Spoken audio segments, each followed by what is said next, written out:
Hello, and welcome to WINNOW, a couple's close reading of the Iliad and the Odyssey. I'm Owen Gemmer. I'm Isabella Gemmer, and we are married, and we love to talk about books together. In this podcast, we are talking about Homer's Iliad and Odyssey, and this particular episode will cover Book 5 of the Iliad. Yep, Book 5. Book 5's kind of a long one, and... The longest so far. Yeah, definitely the longest so far. You know, as you're reading it, you're like, yeah, things are definitely happening in a specific order, but we're about to go into a recap here, a summary, and it might be a little bit of a rough one because there's war happening all over the place. Yeah, lots of people dying, and we'll be honest, we're not going to name everybody who dies because there's a lot of them, and many of them are not actually that important. Yeah, this summary is going to be a little bit more... big picture. Yeah. So we'll do this as we have, where we go back and forth sentence by sentence, hopefully finish each other's ideas and get some simpatico going. Yeah, definitely that. Athena begins by blessing Diomedes with great strength and valor, and he goes on a complete rampage. Yeah, in a lot of ways, this book is mostly about Diomedes. So Diomedes is going on a rampage, and then Pandarus, the guy who, in an earlier book, the guy who shot Menelaus with his bow, he gets the bright idea to shoot his bow again, but at Diomedes. And so he draws back, he shoots at Diomedes, it hits him in the shoulder, and it hits him, but it doesn't kill Diomedes, and Diomedes just kind of like pulls it out, like, that's annoying. And now I'm extra mad. Yeah, Diomedes just gets extra mad. And he keeps going on his rampage. And Pandarus and his buddy Aeneas are like, well, that didn't work. So let's jump in the chariot and go over and confront Diomedes. Yeah, so they're hoping that they can double team our good friend Aeneas of Aeneid fame. Maybe we'll get to this one day. Yeah, so they go over and they try to attack Diomedes. He kills Pandarus, and then he wounds Aeneas. Yes. Aeneas is wounded. Aphrodite shows up and picks him up and tries to take him away from the battlefield. Aeneas is Aphrodite's son. He's a demigod, and so she is extra favorable to him just as she was to Paris. Even though Paris was not her son, Paris was just pretty boy. Aeneas is actually even closer because he's family. Yeah. So Diomedes kind of follows after them, and he manages to wound Aphrodite. It's just a hand wound. It's nothing mortal. It cuts her hand and one it would say bleeds a little bit. Just a flesh wound. Just a flesh wound, yes. And Aphrodite goes back to Olympus and is like, yo, this mortal just hurt me. Yeah, but she gets no sympathy. No one is compassionate towards her, really. And they're all basically like, yeah, like this is why you should stay out of the fighting and leave it to us big guys. Yeah, you shouldn't have gone down there in the first place. And then we kind of shift perspectives a little bit to the Trojans. Ares, we get a lot of Ares in this book, the god of war. He is on the sort of the Trojan side. And he rallies the Trojan troops. He takes the form of a Trojan soldier, goes down there and really rallies the troops. And that rallying is also bolstered by Sarpedon, who's another Trojan soldier who kind of rebukes Hector. And we'll get into this a little later, but his argument against Hector is very similar to Achilles' argument against Agamemnon in terms of like, come on, like we got to do this. Like we got to get something out of this war. It can't be for nothing. And so Sarpedon, Hector, the Trojan troops, yeah, they go for it. Yep. And so Sarpedon sort of eyes Tlepolemus, one of the Greek soldiers. They have a little bit of a trash talk session back and forth. They like pause on the battlefield and are like shouting insults at each other as they're kind of getting closer together. And then they come to fight one another. Tlepolemus is killed, but in his dying like stab, he like stabs Sarpedon in the leg. He gets pulled off the battlefield by the Trojan troops. But he's protected by Zeus as well. This is another moment of the gods intervening because Zeus is Sarpedon's father. Sarpedon's a demigod. So Zeus doesn't like literally carry him off the battlefield like some of the other gods have, but sort of, protects him to allow his buddies to sort of shepherd him away. So since Ares is like full on fighting with the Trojans, Hera and Athena are convinced they need to go fight with the Greeks. So they like suit up for a battle, and then they get in their chariot, and then as a last minute thing, they're like, oh yeah, hey Zeus, is it okay if we go fight with the Greeks? And he's like, yeah, whatever. And then they fly down there. It's pretty glorious. Yeah. And so Athena, who had previously just kind of been giving Diomedes her blessing, is now actually like in the chariot with Diomedes as he's continuing to rampage. And they approach Mars or Ares directly. Yeah, so they're in a chariot together, Diomedes and Athena, and Diomedes goes to spear Ares.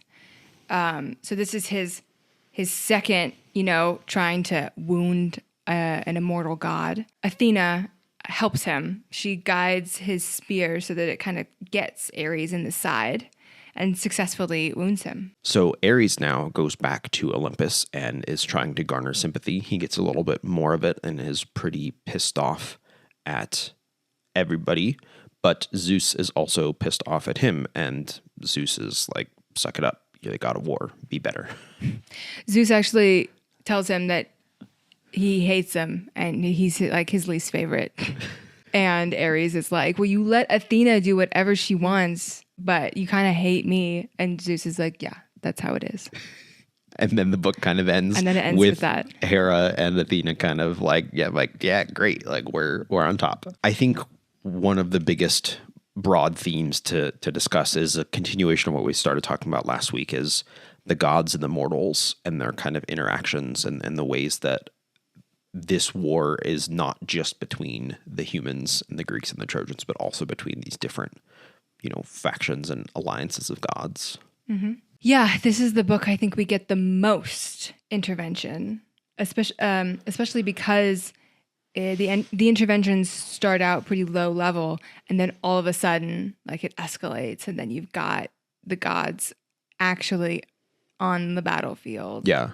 Participating in the events. Yeah, there's kind of an escalation, like an arms race of like, we're just giving our advice sort of earlier and counsel, right? Like in the first couple books, you see Athena very often like giving Odysseus counsel and like giving him advice on what to do.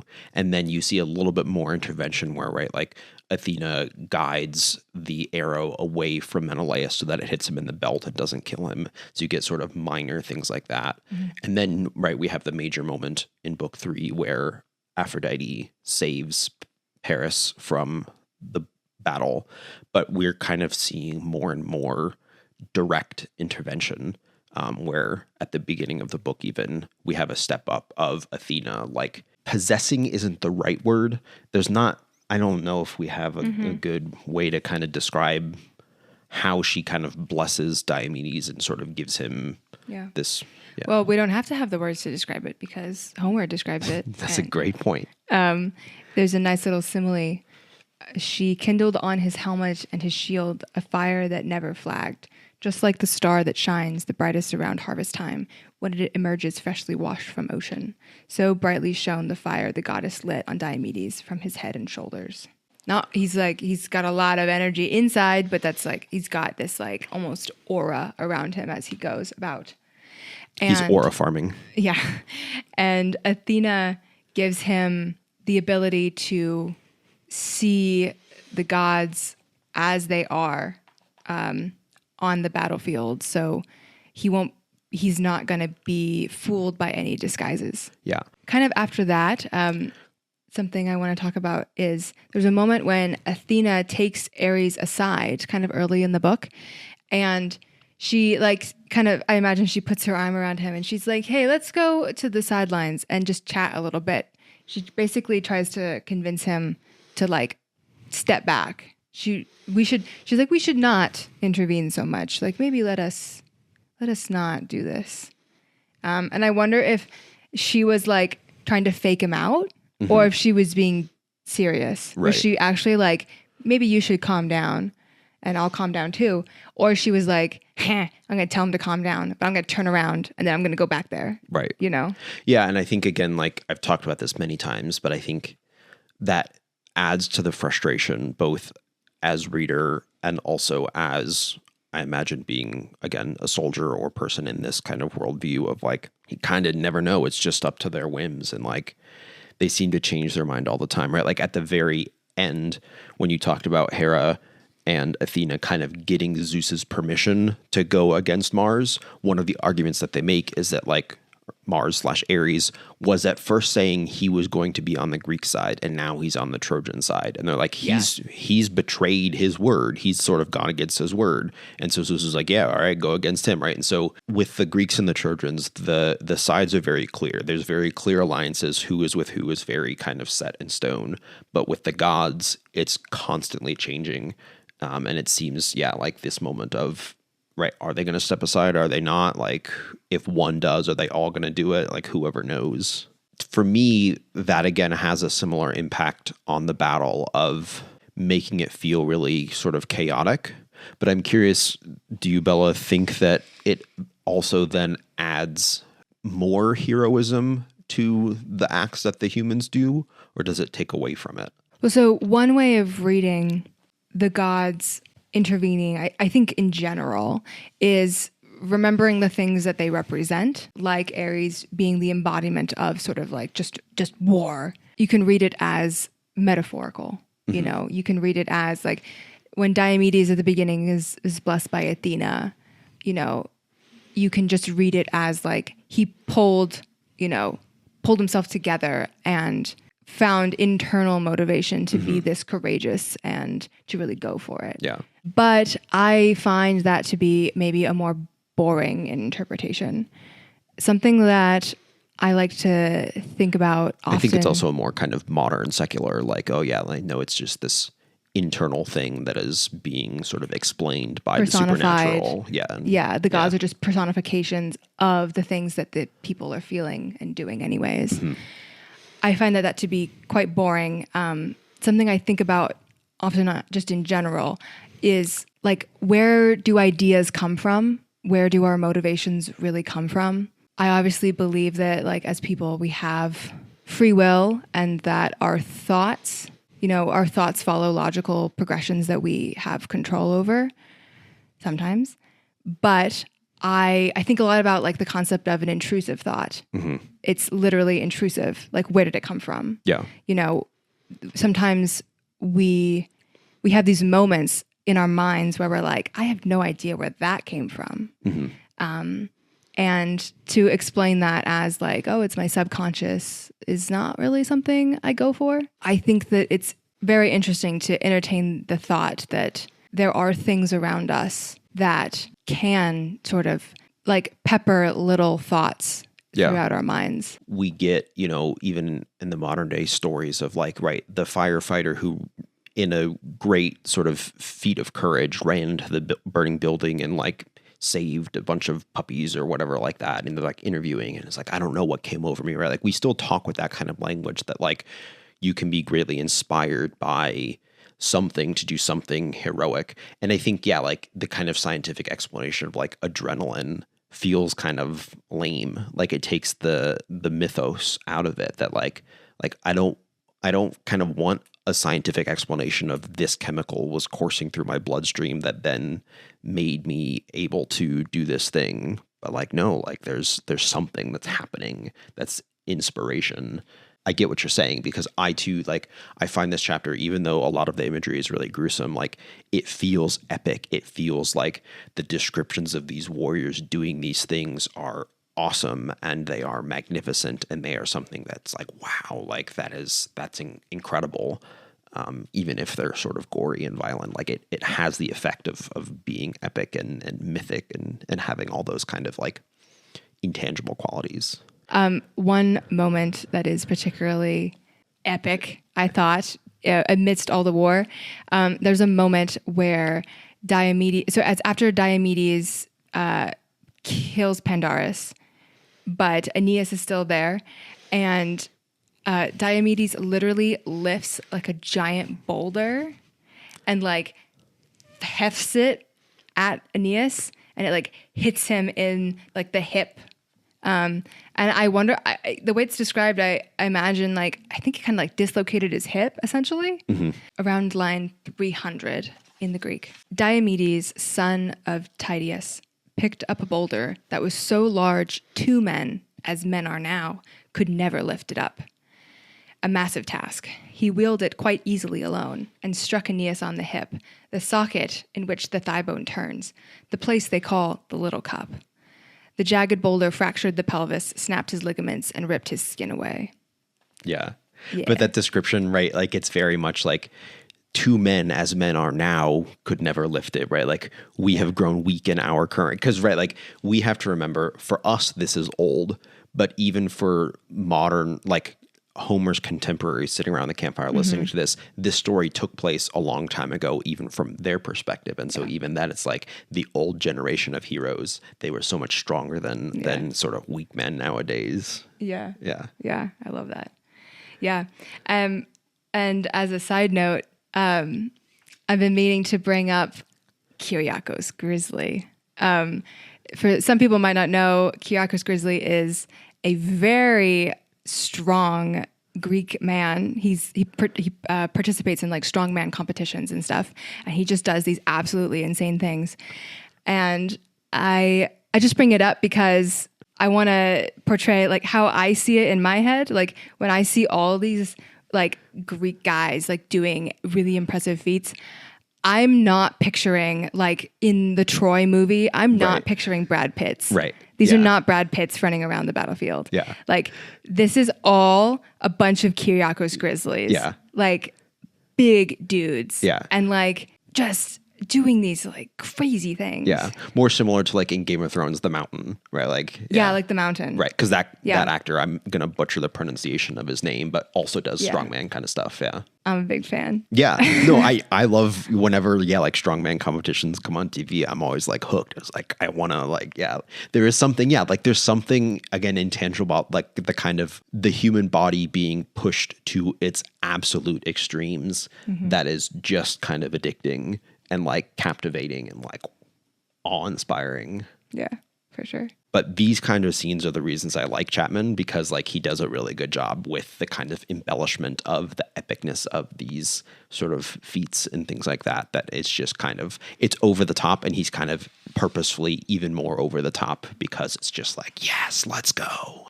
If we wanted to return to talking about the gods a little bit more, something I wanted to talk about that stood out to me was when Hera and Athena, when they are going to return to the battlefield because they realize that Ares is also fighting. They're like, we need to go help the Greeks. Ares is fighting with the Trojans. It describes Athena. She takes off her beautiful dress and she puts on one of Zeus's garments. And I just thought that was really interesting. I can read it real quick. Yeah, because this is a little bit maybe of like foreshadowing about people wearing other people's clothes and armor. Yeah, that's why I wanted to That's flag it right now. Yeah. And later it will make more sense maybe. Athena, child of Zeus, who bears the Aegis, slipped off her silky, soft, embroidered dress, which she had made herself with her own hands, and dropped it on the threshold where she stood, inside the doorway of her father's house. She changed into the tunic worn by Zeus, the god who marshals clouds, and armored herself with weapons fit for war, the source of tears. Yeah, that's a good point, because I don't know all the kind of history backstory behind the Aegis, that shield, but one of Zeus's epithets, right, is like, or at least Chapman uses Aegis-bearing Jove. Yes. Like the shield is his, and sometimes Athena uses it. Yeah. But like it's his shield that then he kind of lends out in special moments, and like she now has it. And yeah, but she didn't go to him and ask permission first. Yeah. She and Hera like get ready for battle. She's in the living room. She just gets naked, puts on Zeus's clothes, and grabs his shield. And then on the way out, they're like, "Hey, Dad, is it cool that we're doing this?" And he's like, "Yeah, sure." Like it's classic. Like I just imagine him like he's sitting on the lazy boy watching TV, and the TV is showing the fighting down below. Yeah. And he's got like a beer or whatever, and they're like totally dressed up, 10 out of 10s. They're walking out the door like, hey, Dad, is this cool? We're going to go kill our brother. Yeah, we're just going to go, well, I guess for Hera, things. it's son, and Athena, it's brother. Yeah. They're like, we'll be back by 9. That's cool, yeah? He's like, yeah, do whatever. You look good in my clothes. That kind of stuff. Yeah. I just think it's interesting. And you really see how favored Athena is by Zeus. Mm-hmm. And I wonder if that's partly because, like, in mythology, it's canon that Athena is kind of like spontaneously busts out of Zeus's head, yeah? So she doesn't really have like a mother figure. Yeah. In a lot of ways, Zeus is her only parent, and she sort of is a mother to herself in a lot of ways. She's got no one else to model herself on. Yeah, and the other thing I think that's interesting that you brought up, right? Like, it's very clear Athena is favored by Zeus, but this introduces an interesting conflict, right? Because if we think back even to book 1, Zeus's promise to Thetis, Achilles' mom, was, I'm going to help the Trojans embarrass the Greeks, because the more the Greeks are embarrassed and die, the more they will regret what they've done to Achilles. Mm-hmm. And so on the one hand, Zeus has promised to help the Trojans, but by favoring Athena, Athena clearly favors the Greeks. And so in this book, like, it's pretty clear that the Greeks are winning at least this particular battle. Like, it's not entirely one-sided. There are some Greeks who die and some Trojans who do some cool stuff, but like, it's very clear the Trojans are on their back foot. And and so in some ways, Zeus is not living up to his promise. He is not sort of bringing extra glory to Achilles by means of having a bunch of Trojans die, at least yet. Yeah, and I feel like that's kind of, he's very slow to act. I don't think he's like concerned or anything. He's like, yeah, I'll get there eventually, Yeah. The other with this, I think, character, now that we're talking about Zeus, that we get introduced to is Sarpedon. We haven't really seen him yet. And I think his character is really interesting, both, again, that he's favored by Zeus, and so he gets kind of protected, but the speech that he gives to Hector when they're kind of losing early on and Diomedes is kind of like going crazy, is really fascinating, because basically Sarpedon is not from Troy. He is one of the allies, the Lycians, who sort of came to Troy's aid, and he basically chastises Hector, saying, hey, you have like all these brothers who are like hiding inside the walls. Why are they not out here protecting their wives and children? And I'm here, like, my wife and children are back home. I'm here fighting with nothing really to gain for me. Yeah. Like, I'm not here to sack a city. I'm here to just defend you.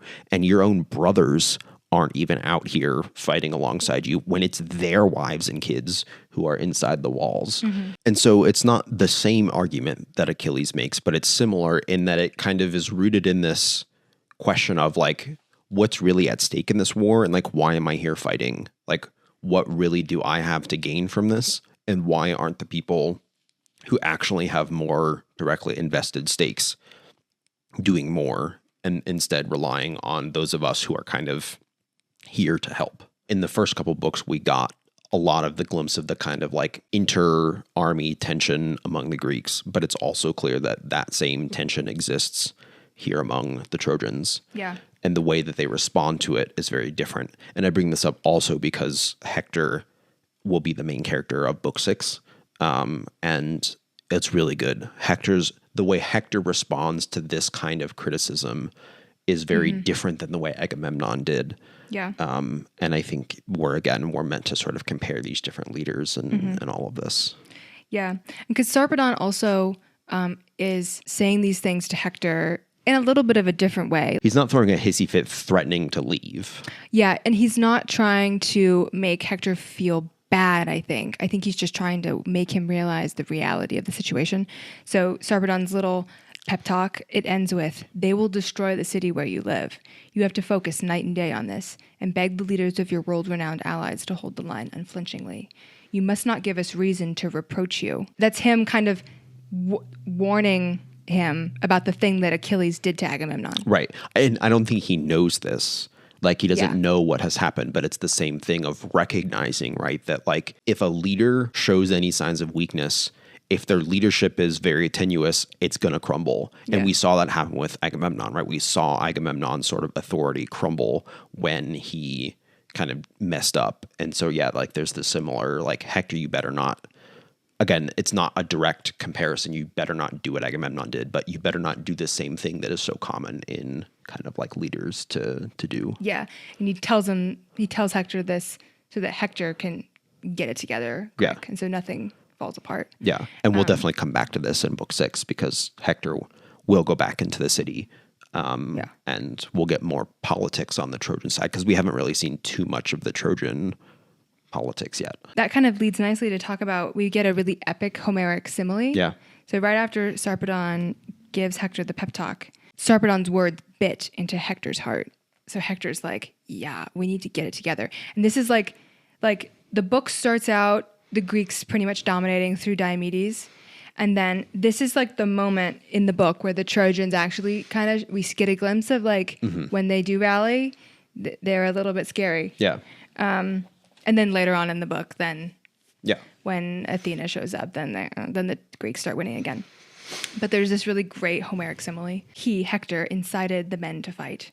He woke the dreadful noise of war. The Trojans turned to face the Greeks, who stood their ground, held tight, and would not run. As wind blows chaff across the winnowing floors, while men are laboring in the sacred space, when blonde Demeter separates the grain from husks through driving wind, the heaped remains grow white. So then the Greeks turned white with dust, kicked to the sky of bronze by horses' hooves, and sprinkling down on top and all around them. Amid the armies, as the fight was joined, the drivers turned their chariots around, blah, blah, blah, blah, blah, blah. Did you say the word winnow? What an interesting word. Yeah, I did. What does that mean? Well, so to explain this Homeric simile in broad terms, so basically the Trojans are mustering the troops and their horses are kicking up dust, and the dust lands on the Greeks and it turns them white. And to describe the way that they're turning white, we get the simile is talking about the process of winnowing. So winnowing was the way in which wheat, the grain and the chaff were separated. So in a piece of wheat, there is the part that we eat, that we grind up, we turn into flour, we bake into bread. And then there is the chaff. So the chaff is like the husk around it that gets separated, and then I guess it gets discarded. Maybe it's used for something, but it's not edible. And so winnowing is the process of separating these two things. Using wind, right? There are there are different ways to do it, but winnowing is particularly like fanning it and sort of, because the chaff is much lighter than the grain. Yes. The chaff blows away and then the grain stays. Yeah, so it's like a sifting process. Yeah, to separate, to break down. Yeah. So the Greeks, because they're covered in the dust kicked up by the horses' hooves, they are white, just as like the big piles of husks, right? The chaff, as it gathers on the floor during this process, it becomes these like white piles. Yeah. And that kind of idea of that separation and sort of the sorting out of like the good from the bad and the worthy from the unworthy also like are used in a lot of biblical, parables and imagery and things like that as well. Like it's a very kind of ancient, metaphorically resonant image. Yeah. And so even though this Homeric simile is using this idea of winnowing to talk about the color of the dust, I do think that there's something in this moment that's interesting, which is like it's a moment where the grain and the chaff are being separated in a sense, like the men and the boys are being separated. Right, because that's what Sarpedon was sort of calling to Hector, right? Like, you've got people in your town being cowards, so they're not here helping us. We've got to show them what, like, courage is, and, like, we've got to, like, inspire everybody to fight along with us and sort of, create excellence and valor and all these things. Winnowing, as you say, comes up in the Bible a lot because it's a very agricultural based thing, and it comes up a lot in the Odyssey that we'll get to eventually. And so we can just plug that we haven't really explained why we named our podcast Winnow, but maybe it makes sense now. We thought it was a good word for... It just sounds good. It's a good word that sounds good, but it also kind of describes metaphorically what we hope to do on this podcast, which is, separating the fluffy ideas, the chaff ideas, from the really good, nourishing, edifying ideas. Yep. Yeah. Now you know the lore. Tell your friends. Yes. That then also, I think, transitions well. Can I share one of my favorite similes from this book with you as well? Because, there's a lot of really good similes that we could probably do the whole episode just looking at the different similes. So let me find it. We could do a whole episode talking about similes forever. Yeah. Like every book good. of this, this whole podcast could just be only Homeric similes. Yeah. I'm going to read this from Chapman. It's a little long, and there's actually kind of a couple different similes layered together within this. So this is after this rallying cry happens, and the Trojans are kind of back on their front foot. Aeneas had been injured, his hip bone crushed by Kyriakos Grizzly / Diomedes, but then he gets healed pretty quick and is back on the battlefield. And so Aeneas is now sort of attacking some of the Greeks. Then fell 2 princes of the Greeks by great Aeneas' ire, Diocles' sons, Orsilochus and Crethon, whose kind sire in bravely builded Phaera dwelt, rich and of sacred blood. He was descended lineally from great Alpheus' flood, that broadly flows through Pylos fields. Alpheus did beget Orsilochus, who in the rule of many men was set, and that Orsilochus begat the rich Diocleus. Diocleus sire to Crethon was, and this Orsilochus. Both these arrived at man's estate, with both the Atreides went, to honor them in the Ilian wars, and both were one way sent, to death as well as Troy, for death hid both in one black hour. As 2 young lions, with their dam sustained but to devour, bred on the tops of some steep hill, and in the gloomy deep of an inaccessible wood, rush out and prey on sheep, steers, oxen, and destroy men's stalls so long that they come short, and by the owner's steel are slain. In such unhappy short, fell these beneath Aeneas' power, when Menelaus viewed, like 2 tall fir trees, these 2 fall, their timeless falls he rued, and to the first fight where they lay, a vengeful force he took. His arms beat back the sun in flames, a dreadful lance he shook. To unpack again, there's 2 different similes here, and I think both of them are interesting, and they kind of build from one another, right? So these 2 brothers who Aeneas kills are first compared to 2 young lions. And so the imagery is at first positive, right? Or it's at least sort of worthy of a hero, right? Many of these kind of heroes are compared to lions doing, prey and hunting. Yeah. And so here, these brothers are compared to lions who, right, like prey on sheep and steers and oxen. That's a good thing. Mm-hmm. But then destroy men's stalls so long that they come short. So, right, like the lions then are so destructive that the men take notice, and by the owner's steals are slain. Mm-hmm. So then it's actually the humans who come out and kill the lion. And so Aeneas is this human who has now killed these lions. So these 2 brothers are warriors. They're lions. They're out hunting, but they've kind of hunted too much. And now Aeneas has come out to kill them. And so there's this animalistic imagery that gets turned on its head. But then there's a shorter one, right? When Menelaus viewed, like 2 tall fir trees, these 2 fall. Mm-hmm. So when they're actually falling to the ground dead, they're compared to trees that have kind of just been chopped down. And I find this interesting, right? Because both of these similes, comparing them to lions who are killed by humans, and then trees killed by, well, not killed, I guess killed by a lumberjack. They're both fall. Yeah, they're both non-human.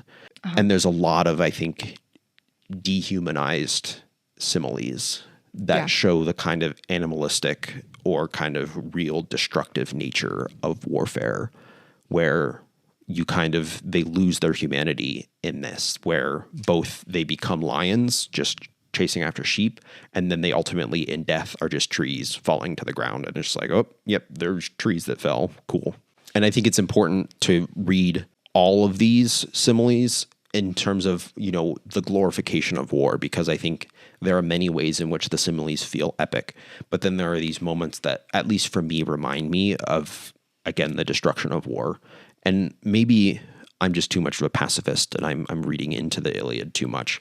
But I think that Homer has a really clear sense of what war does to people. And it's not all good. I think there are these little signs that sort of show that like, ooh, like, yeah, there's a real dehumanization that's happening sort of in all of this. One of the reasons I find this book so fascinating is that I'm like, as I read, I constantly, like, my emotions are jerked around because, like, on the one hand, I think so many of these images are sort of like epic and inspiring. Like we were talking about, like it feels grand and mythic and like awesome, and it's exciting to read. And like the descriptions of people getting stabbed through the chin, knocking their teeth out, cutting off the root of their tongue. And there's this like visceral sort of epicness to it. But then you can also think about the visceralness of it as like incredibly brutal and gruesome, and like, why would anybody want to go about this? Because again, when you couple it with, you know, like Sarpedon's speech to Hector, where Sarpedon's like, yo, like, I was fine with my family over in Lycia. I came here to help you, like, because your brother stole some woman. Like, when you really think about why they're at war, it kind of puts all of that destruction into context. And it's like, oh, all of this is happening for incredibly petty reasons, often to people who have no actual direct stakes in the real conflict itself. Yeah. I also feel like what you're describing can also be summed up, or it can be seen metaphorically in how Zeus doesn't like Ares and how Ares gets I wonder what your epithet is. He gets like scourge of humankind. You know, he gets, I think it's like the last line of the book. Ares, the curse to mortals, human killer. Whoa. That's what mine says. That's the last line of book 5. What we've been talking about kind of this whole episode, on the one hand, we've been talking about like epic war. Like, this is crazy, you know, like Thunderdome. But then on the other hand, it's like, okay, people are actually dying in incredibly brutal ways. And those two things I feel like can be kind of summed up by this Athena versus Ares, which is, this book is basically like Diomedes goes on a rampage and it's Athena versus Ares. Right. And Athena, she embodies a different aspect of the fight and war. It's like battle strategy, right? Yeah. Yeah. There's some aspect of her relationship to war that embodies that heroic sense. But on the other hand, Ares gets the super negative attributes. And then again, reinforced by the idea that Zeus likes Athena and does not like Ares. Right. You know? Yeah. I think it's time to introduce our oblique angle.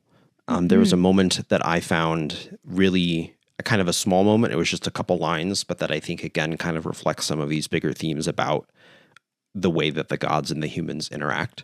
So I want to read a little bit after Sarpedon is wounded but is not killed, and the rest of the Trojans are kind of ferrying him away. So Ulysses, one of the Greeks who just watched Tlepolemus be killed, one of his comrades, sees this. Chapman uses the more Romanized name, so we get Ulysses instead of Odysseus. Ulysses knew the events of both, and took it much to heart that his friend's enemy should escape, and in a twofold part his thoughts contended, if he should pursue Sarpedon's life, or take his friend's wreak on his men. So the first part of this, right, we get this contrast where Odysseus is looking on. He sees Sarpedon kill his comrade and has two different ideas for revenge. I could either chase after Sarpedon because he's injured and try and kill him and get revenge directly, or I could stay here. Now that he's gone, all of his comrades are around and I could just kill all of them. And so he's right. It says his thoughts contended, or at least, you know, he's basically torn between these two options. And I think that that's an interesting way to look at revenge, again, as this kind of direct, like, kill the guy who killed my friend, or a more kind of like over the top, like, he killed one of my friends, so I'm going to go kill 6 of his friends because now he's gone and he can't protect them. Both are brutal, but I think both could be seen as proper responses for Ulysses to sort of take out his sort of anger at watching his comrade die. The decision isn't made by Ulysses. Do you want to read in your translation the response to that right after? But it was not decreed that unrelenting Odysseus would kill the son of Zeus, mighty Sarpedon, with his sharp bronze spear. Athena turned his mind towards the crowd of Lycians. And then he goes and kills, and then there's like a list of names that are hard to pronounce. Yeah, so this idea becomes clear. He has these two options, but somebody else has been fated or decreed or destined to be the one to kill Sarpedon, not Ulysses. And so Athena shifts his mind and makes Odysseus choose the option of just kill a bunch of his friends.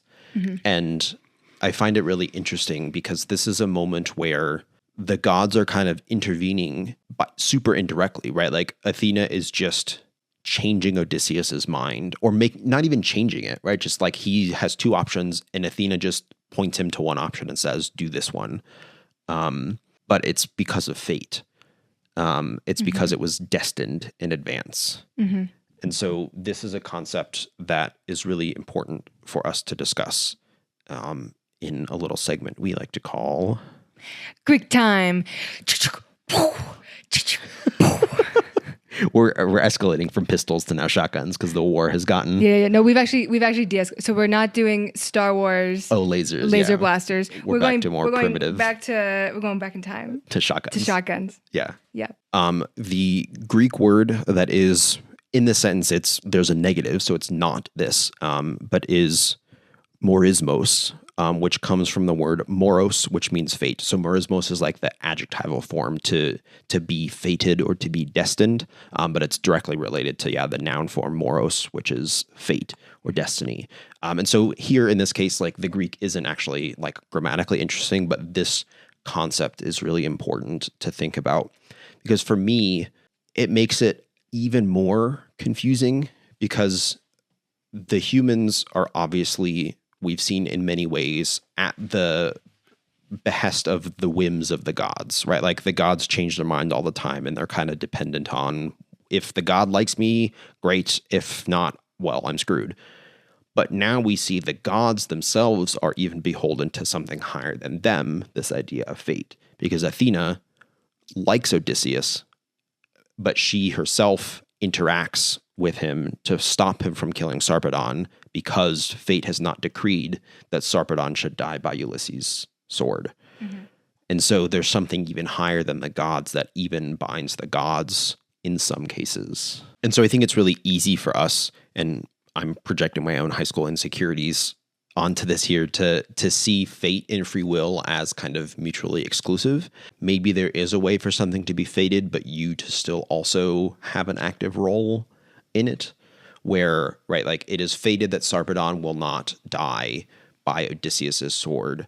And so in order to bring about that fate, Odysseus must kill his friends rather than kill Sarpedon himself. And like Athena is there kind of guiding that a little way, but it's still Odysseus' actions, right? Athena can't make that happen. It's Odysseus who has to do it. But there's, Mm-hmm. Which ties into Achilles' destiny. Yes.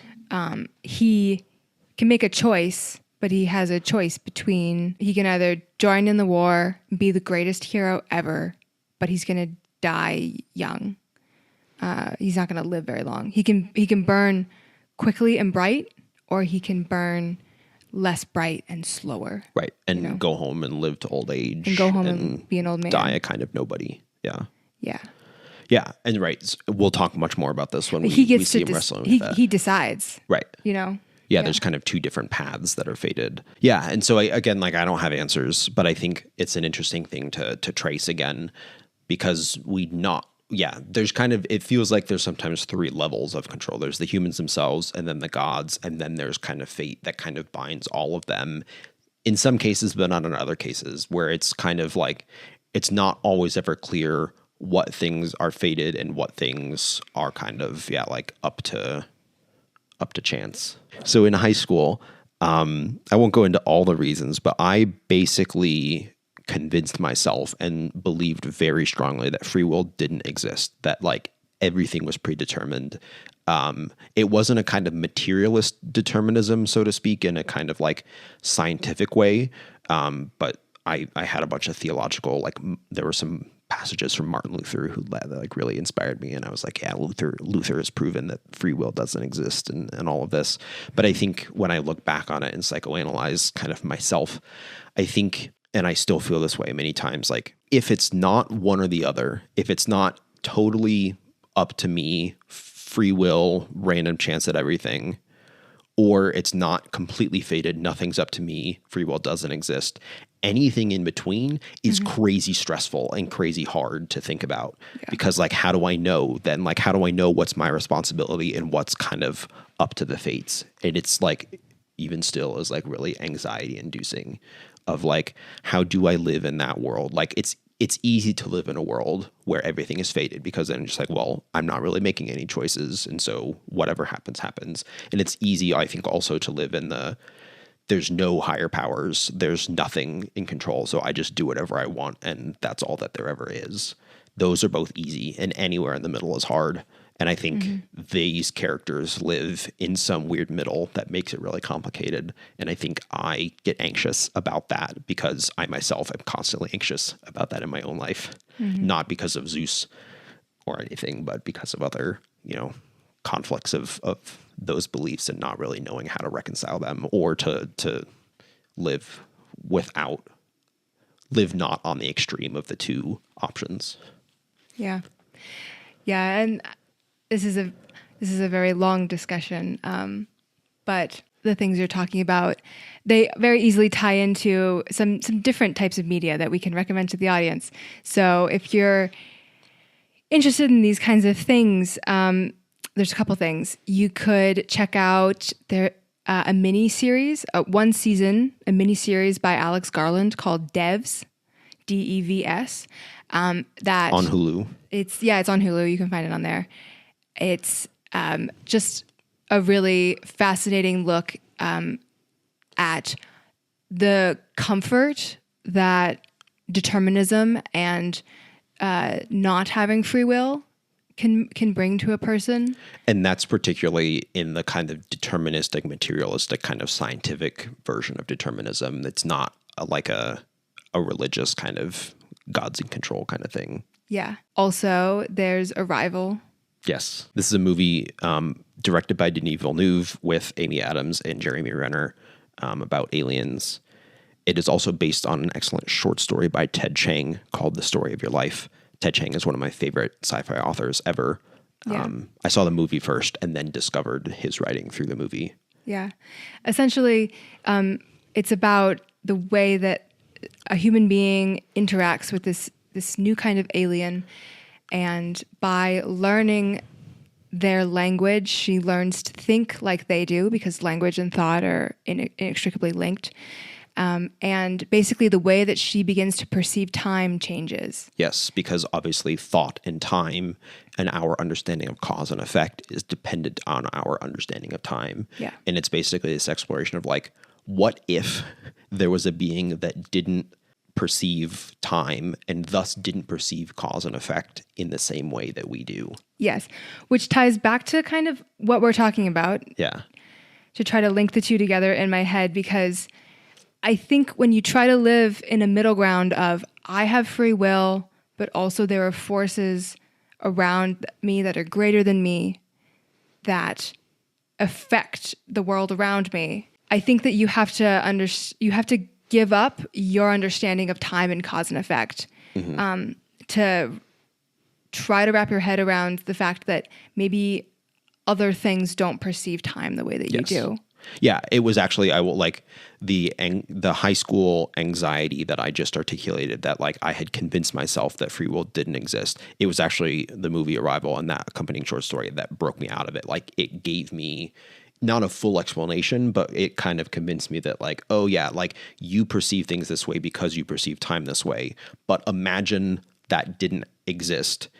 I don't need to fully understand it, but I just need to imagine that there is a possibility that not everything operates the same way I do. And that enough was a reason to be like, okay, yeah, like I don't have to understand it because maybe I'm just not capable of it because I perceive time and cause and effect in this way. Yeah. That is a huge topic that I think we'll just leave it right there, scratching the surface of our thoughts on that. Yeah, but definitely, if you have only time for a movie and you haven't seen Arrival, go see that. If you have a little bit more time, Devs, it's like, an 8 to 10 episode, hour-long episode. So, you could watch it in a week pretty easy. Maybe not every idea presented in that movie and that show are things that I 100% agree with. Oh, no, yeah, absolutely not. Yeah, no, definitely Devs. I don't think that represents my worldview, but it is very interesting to get into a different mindset, to start thinking about what would it really look like if I committed my life to a deterministic, worldview and outlook and those kinds of things. Yeah.